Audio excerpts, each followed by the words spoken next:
राजस्थान में सियासी उठापटक लगातार जारी है। इसी बीच आरटीडीसी चेयरमैन धर्मेंद्र राठौड़ ने प्रेस कॉन्फ्रेंस बुलाई। क्या कुछ कह रहे हैं, चलिए आपको सुनाते हैं। पार्टी के 27 और बीजेपी के 24 सदस्य निर्वाचित हुए थे। संख्या बल के आधार पर कांग्रेस की जीत तय थी, परंतु सतीश पूनिया और वेद प्रकाश सोलंकी की इस मुलाकात के बाद चाकसू विधानसभा क्षेत्र के 2 वार्डों से कांग्रेस के टिकट पर जीते जिला परिषद सदस्य रमा देवी चोपड़ा व जैकी टाटीवाल ने कांग्रेस की जगह भाजपा के पक्ष में वोट दिया। इन दोनों को वेद प्रकाश सोलंकी की सिफारिश पर ही टिकट मिला था। जैकी टाटीवाल वोट देने के लिए भी वेद प्रकाश सोलंकी के साथ ही आया। रमा देवी चोपड़ा ने स्वयं जिला प्रमुख पद के लिए पर्चा भरा और बीजेपी के समर्थन से जिला प्रमुख बन गई।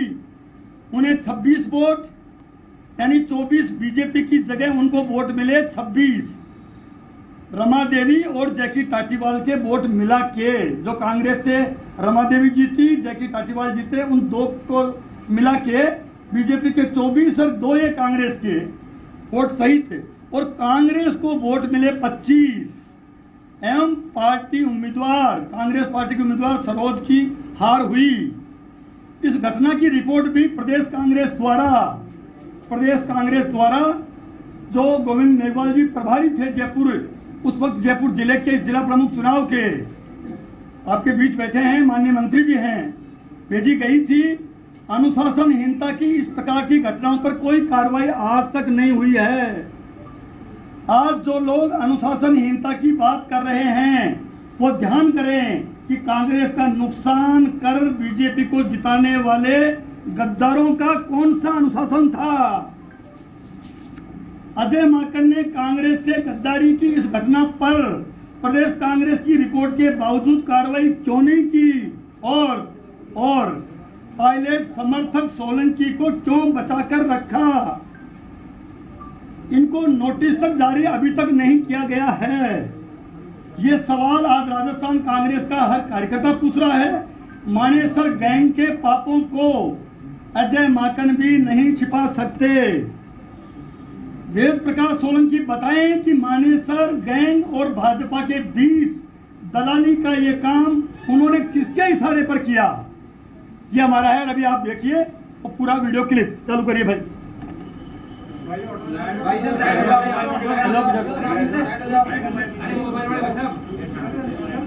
आराम से देखना है।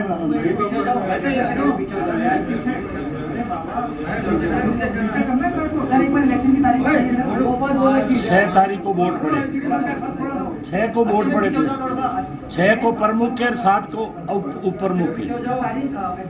6 सितंबर 2021। एक बार ही देख लो, बाकी हम बता देंगे। वीडियो देख लो, इसमें डेट भी ले लो, यार डेट रही।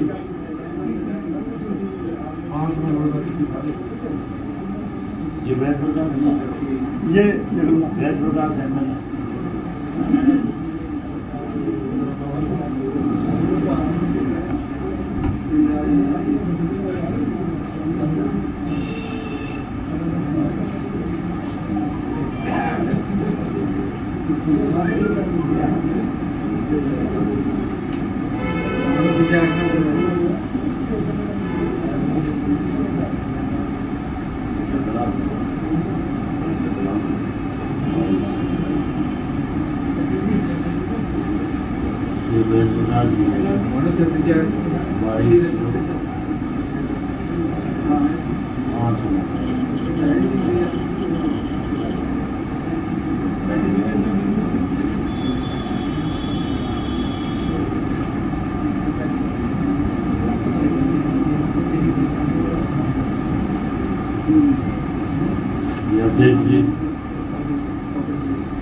बीजेपी का राज बन रहा था तो उसको उन्होंने नोटिस क्यों नहीं दिए?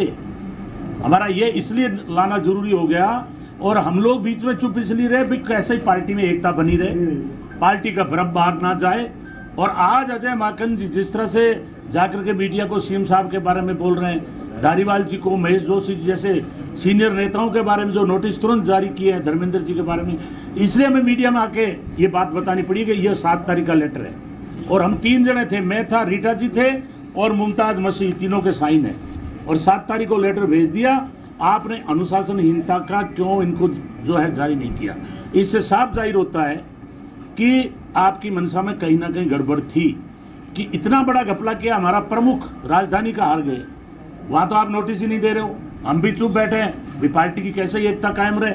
और दूसरी तरफ पार्टी के एमएलए जो दुखी थे, उन्होंने कमिटमेंट कर लिया था कि हमारे कोई भी 102 में से आप किसी को अगर ऐसी नौबत आए तो उनमें से आप चूज करो, अन्यथा गहलोत साहब हैं हमारे मुख्यमंत्री, हमारे आदरणीय नेता हैं, उन्होंने रिकॉर्ड तोड़ हमें विकास के बजट दिए हैं।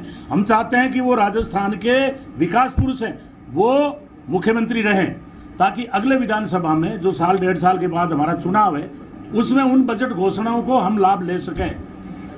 उसके विरुद्ध में जो है आप किसी तरह का षड्यंत्र करेंगे तो यहाँ के एमएलए जो है वो बर्दाश्त नहीं करेंगे।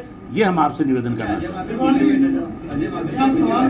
वो तो हाईकमान के ध्यान में ला रहे हैं हम, तो जो जिनका रोल है उस पर हाईकमान सोचेंगे। अरे भैया सवाल उठा रहे हो, ये कांग्रेस हाईकमान से सवाल उठा रहे हो या अजय माकन? नहीं, अजय माकन पर हाईकमान के हम नोटिस में लाना चाहते हैं कि अजय माकन जी की जो थोड़ी सी भूमिका है वो संदिग्ध है। इसलिए हम कह रहे हैं कि जिन लोगों के खिलाफ कार्रवाई होनी चाहिए उनको तो आप नोटिस ही जारी नहीं कर रहे हो। 35 दिन वो सरकार को गिराने के लिए मानेसर होटल में बैठे रहे, आप हमारे साथ बैठे रहे, और आप लोग आए दिन हमें जो है हम आपकी सारी बातें सुनते थे और हमें दुख है, उनको तो आपने नोटिस जारी नहीं किया। और आपने दिल्ली पहुंचते ही तुरंत आनन फानन के अंदर धारीवाल जी, महेश जोशी जी और धर्मेंद्र जी के खिलाफ आपने नोटिस जारी कर दिया। एक तरफ तो आप इतने सक्रिय हो एक तरफ, और दूसरी तरफ आप किसी तरह की जो इतने निष्क्रिय हो कि प्रमुख बीजेपी का बना दिया, कांग्रेस का बनना चाहिए था राजधानी में। मैं खुद उसमें पर्यवेक्षक था, हमारी ड्यूटी लगी थी एज ए प्रभारी, मैं जयपुर का प्रभारी प्रदेश उपाध्यक्ष के नाते था। हम इसलिए हाईकमान के ध्यान में लाना चाहते हैं कि आप लोग इन बिंदुओं पे भी ध्यान दें। क्या अजय माकन जी बीजेपी से मिले हुए थे? जिस तरीके से आपने कहा कि उन्होंने कार्रवाई नहीं की, बीजेपी का जिला प्रमुख यहाँ पे बन गया। हम ये कह रहे हैं कि जो 35 लोग बीजेपी से मिले हुए थे उस पर अजय माकन जी को तुरंत कार्रवाई करवानी थी हाईकमान के ध्यान में ला करके। ये जो जयपुर जैसा जिला जो राजस्थान की राजधानी है, उसके जिला प्रमुख बहुत महत्वपूर्ण पद है, कोई छोटा पद नहीं है। उन टिकटों में 400 के विधायक की रिकमेंडेशन पे टिकट मिले, और ये बहुत चर्चा में रहा पूरे प्रदेश में कि ये वोट कहां जाएगा। उस पूरे प्रकरण में कांग्रेस पार्टी का प्रत्याशी जिला प्रमुख का श्रीमती सरोज हारी और बीजेपी का जीता, जो बीजेपी से सिंबल लिया जिला प्रमुख का, जिला परिषद सदस्य कांग्रेस का था वो। तो हम ये कहना चाह रहे हैं आपको कि जब अजय माकन जी हमको, यानी वो हमारे को अनुशासनहीनता का नोटिस दे रहे हैं, ये कह रहे हैं कि हम अनुशासनहीनता की है, तो ये तो इतने दिन, कितने दिन हो गए साहब इसको? ये 6-9 से पेंडिंग से, और ये 9 दूसरा आ गया है, मोटा मोटी 1 साल हो गया। 1 साल में आप तक अब तक उनको एक नोटिस भी नहीं दे पाए। होना तो चाहिए था, ऐसे कृत्य के लिए कठोर से कठोर सजा मिलनी चाहिए। लेकिन हो क्या रहा है, जब गद्दारों को दंडित नहीं किया जाए और वफादारों को दंडित किया जाए तो उनके हौसले बढ़ेंगे ही। मतलब जो सरकार बचाने वाले 102 विधायक सरकार बचाने वाले पूरी देश दुनिया में देखा है कि उन लोगों ने 102 विधायकों को, जिनको हम सैल्यूट करते हैं बारंबार, उन्होंने सरकार बचाई। कांग्रेस की सोनिया गांधी, राहुल गांधी, अशोक गहलोत की सरकार है ये, उसको उन्होंने बचाया। जो मोदी जी, अमित शाह जी का पूरे राज्यों में जिस ढंग से सरकारें वो गिरा रहे हैं, कर्नाटक में गिराई, गोवा में गिराई, मध्य प्रदेश जैसे राज्य जहां दिग्विजय सिंह जी, कमलनाथ जी जैसे दिग्गज कांग्रेस के नेता उनके रहते वहां सरकार गिरा दी। और यहाँ सरकार गिराने के लिए पूरा षड्यंत्र हो गया और उस षड्यंत्र के मेन किरदार सचिन पायलट रहे। मानेसर होटल में ये 19 एमएलए के साथ जाके बैठे हरियाणा पुलिस के प्रोटेक्शन में, और उस वक्त अजय माकन जी ने जयपुर की फेयरमाउंट में प्रेस कॉन्फ्रेंस करी और प्रेस कॉन्फ्रेंस में उन्होंने उनका वीडियो जो क्लिप है वो भी हम आपको भेजेंगे। वो उस वक्त कह रहे हैं कि अमित शाह की पुलिस, ये बोल रहे हैं अजय माकन जी, अमित शाह की पुलिस के सिक्योरिटी में सचिन पायलट और ये सारे जो विधायक थे सरकार गिराने वाले ये रहे। तो 35 दिन हम ये सारे विधायकों को लेके जयपुर की फेयरमाउंट और जैसलमेर की सूर्यगढ़ होटल में रहे और बड़ी मुश्किल से सरकार बची। 102 विधायक उस वक्त भी कहते थे, आपको ध्यान हो सचिन पायलट जी का उस वक्त ट्वीट आया कि सरकार, गहलोत सरकार अल्पमत में आ गई, लिखा उन्होंने। लेकिन 102 विधायक साथ थे। हमारा कहना यह है कि अजय माकन जी से विनम्र निवेदन है और आपके माध्यम से हाईकमान को कह रहे हैं कि अजय माकन जी ने जिस ढंग से इस घटना को डील किया वो उन्होंने मिसहैंडल किया। उन पे हमारा आरोप है कि वो इस जिला प्रमुख के चुनाव में वही गद्दार फिर, मतलब पहले गद्दारी सरकार गिराने का कर लिया और अब फिर जिला प्रमुख में हरवा दिया। उनके हौसले इतने बढ़ रहे हैं, उन पे कोई अंकुश नहीं, उन पे कोई नोटिस नहीं, उन पे कोई कार्रवाई नहीं। और जो सरकार बचाने वाले थे, शांति धारीवाल जी, महेश जोशी जी, धर्मेंद्र राठौड़ भी पूरे, मेरे उस वक्त इनकम टैक्स की रेड हो रही है। सरकार, मतलब जिस दिन सरकार बचाने का या गिराने का खेल हो रहा था तब मेरे घर पे इनकम टैक्स की रेड हो रही है और उसी आदमी को आप अनुशासनहीनता का नोटिस दे रहे हैं। मतलब इसका मतलब हमने गुनाह कर दिया सरकार बचा के। ये हम